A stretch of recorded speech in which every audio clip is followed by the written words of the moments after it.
Vsako leto se številni potrošniki znajdejo v težavah, njihove pravice pa so kršene.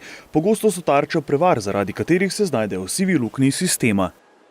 Pravice potrošnikov so sicer na papirju kar lepo izražene, pač zakon o varstvu potrošnikov jih lepo razporeja oziroma lepo našteva, ampak v resnici se dostikrat pravzaprav zgodi, da potrošnik pade na kakšno, če tako rečem, sivo luknjo sistema, iz katere bi lahko splezal samo preko sodišča oziroma tožbe, kar pa seveda v primerih, ko potrošnik kupuje izdelke, ki so vredni nekaj 10 ali nekaj 100 evrov, niti ni tako pogost primer, da bi se ga potrošniki lotili, ker je zadeva predraga in predvsem predolgo traja. Na Zvezi potrošnikov Slovenije se v primerjavi še z nekaj leti nazaj vse bolj soočajo s prevarami na digitalnem trgu, ki pa težave povzročajo predvsem generaciji srednjih let. Najbolj kritična, poleg, bom rekel, tiste najstarejše populacije, neka srednja populacija srednjih let, ki je, bom rekel, zrasla še v analognih časih, če se tako izrazimo, oziroma časih, ko še ni bilo spletnih trgovin. In dejansko te vzorce, bom rekel, ki so jih navajeni iz realnih trgovin, želijo prenesti tudi v internet.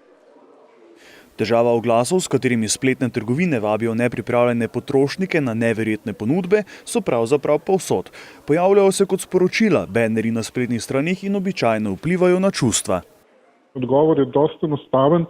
Zato, ker najdejo njihove oglase na Facebooku. Se pravi, Facebook prikaže oglas za določen artikel in tista povezava vodi na lažno spletno trgovino. In ker imajo uporabniki to vidijo na Facebooku, si mislijo, da je pa mogoče to nekaj legitimnega, niti ne razmišljajo, da je to mogoče prevara. Rešitev je pogosto prav v vedenju potrošnikov, na katerih pa je, da sami preverijo podatke spletnih strani, ki se jim zdijo sumljive.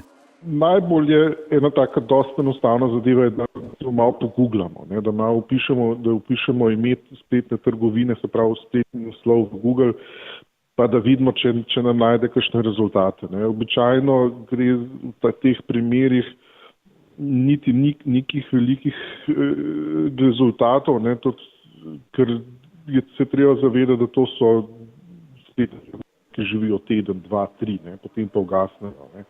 Četudi je trud že dolgotrajen, na Zvezi potrošnikov Slovenije vztrajajo pri tem, da je treba potrošnike izobraziti in jih izučiti. Dejansko je treba dobesedno te ljudi podučiti, povedati, da so pozorni na nekatere znake, ki nakazujejo, da je lahko oziroma da je zelo verjetno nekaj narobe s to spletno stranjo oziroma spletno trgovino.